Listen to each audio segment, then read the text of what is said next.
One of the really powerful things I found about the film, as well as all the battle sequences, was before that, as the guys leave their wives and leave their loved ones behind. Yeah. There's the line that Michael Shannon's character has about how do you have a family and then leave them to go to war. You know, it's a hell of a thing to do. I just wondered, like, for each of you, could you do what these guys did, or imagine yourself doing that, leaving your loved ones, and you might not come home? I mean, that's tough. I mean, I'm older than these guys are now, and I feel bummed out leaving my family.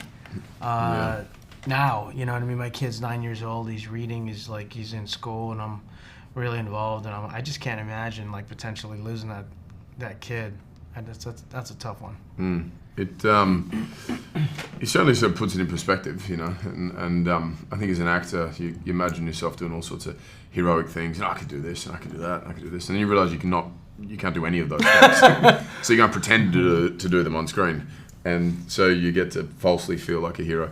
These guys are the real heroes, and it takes a certain type of person to step up and have that kind of selfless commitment, you know.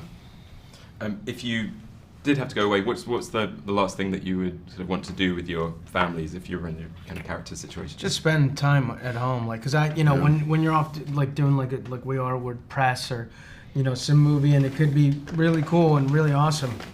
Yeah. It's really cool just getting home and like I like golfing or whatever, but I'm like just spending time, just having a good dinner. Yeah, it's the simple things, I think, and talking to a few of the guys about what did they do before they left, or so on, and they're like, just went out for dinner, watched TV, sat with my kid while they're watching TV, and just looked at them and watched them and tried to soak up every last sort of memory, and in a very small, ridiculous sort of comparison, just going on a 3-week press tour or something and leaving my kids. Like, there's times when I've been trying to pack and I've left it to the last minute, and then it's a quick kiss out the door, and I get in the plane, I'm like, man, I just had 5 months at home with them, but that last minute wasn't used up really, taking it in, and so I think it's just about spending time together. Yeah, be a tough one. I was going to ask you if you had any kind of rituals that, if you have got more time, like kind of goodbye rituals before you leave to go. Yeah, and shoot a movie, normally for me it's always a weekend. Like he goes to school Monday through Friday, so we always,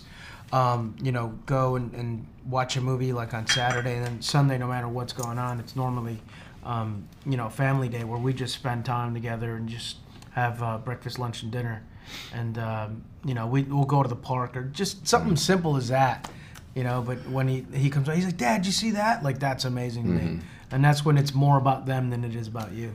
I do this really bad thing now where right as I'm walking out the door, and the kids start to get sad and they're about to cry, and I'm like, I'm going to bring you back a present. And they're like, really? What do you want? Anything you want? Because I just can't handle the tears. And then I get home and then I'm like, hey, kids. And like, where's my present?